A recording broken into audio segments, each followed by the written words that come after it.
And you'll say, well, that was 30 years ago. That was 40 years ago. That was a lifetime ago. Can't you just get over it?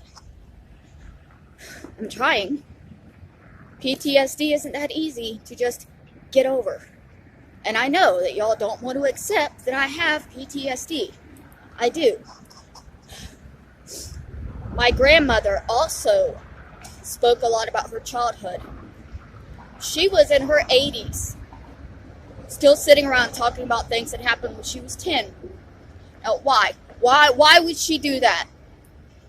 Unless it was because she couldn't stop herself because her brain was fixated on the traumatic bullshit that happened 80 years ago. She couldn't let it go. I can't let it go. The difference is with my grandmother, she had people she could speak to about it who understood and believed her. When she talked about the abuse and the hell that she went through growing up, she had sisters that remembered it. She had her mother who remembered it. She had brothers who remembered it, who supported her. Nobody remembers what happened to me. Nobody seems to remember who my father really was.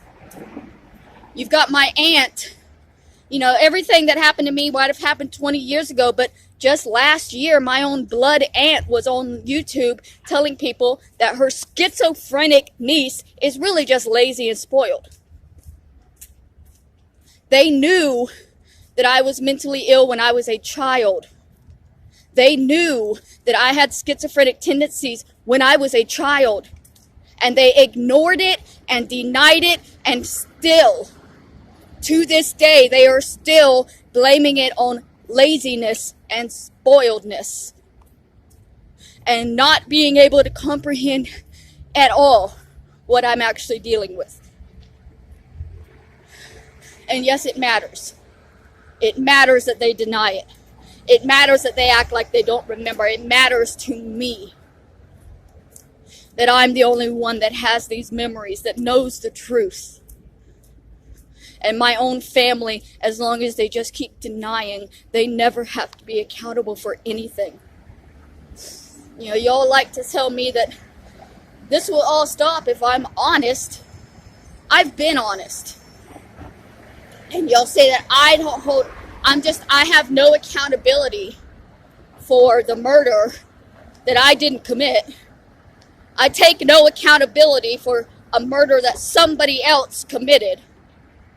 And y'all expect me to. You want me to. You want me to be accountable and responsible for a murder that somebody else not only is it guilty of, but pled principle to, pled full accountability, full responsibility to. But you guys want me to face accountability for it. Yet, nobody's ever going to ask my aunt to face accountability for her denial of her family members' clear mental health issues since childhood. When does my family get held accountable for the fact that they ignored me and my problems for so long? When did they get held accountable for the fact that they're still ignoring it and denying it? When did they hold any accountability or any responsibility? And you all will say, well, they don't, because you're your own person. Well, they're the ones that raised me. They're the ones that were responsible to make sure that I actually became a regular, normal person, functional in society. Why didn't that happen? Because nobody gave a shit. In that house, it was madness, and nobody cared about anybody else. It's not the way it's supposed to be, but the way it was. Again, my grandmother grew up in the same environment, but she grew up with siblings who didn't lie about it. And, you know, they've got her daughter lying now. Her oldest daughter, Catherine, is lying now for them. Lying and denying everything. Denying that she knows my little brother was handicapped by my own father. Denying that she knows that my father beat my mother nearly to death. Denying. And she knows that it was her own sister living in that hell for nearly 40 years. But just because he's dead, she can deny and tell me that I'm crazy and I'm lying and I'm making everything up. And my grandmother didn't really have a will. Even though she was the executor and she was the one that was supposed to know where the goddamn will was. But just keep denying and telling everybody that the crazy family member is crazy, but also not crazy and just spoiled and selfish and lazy.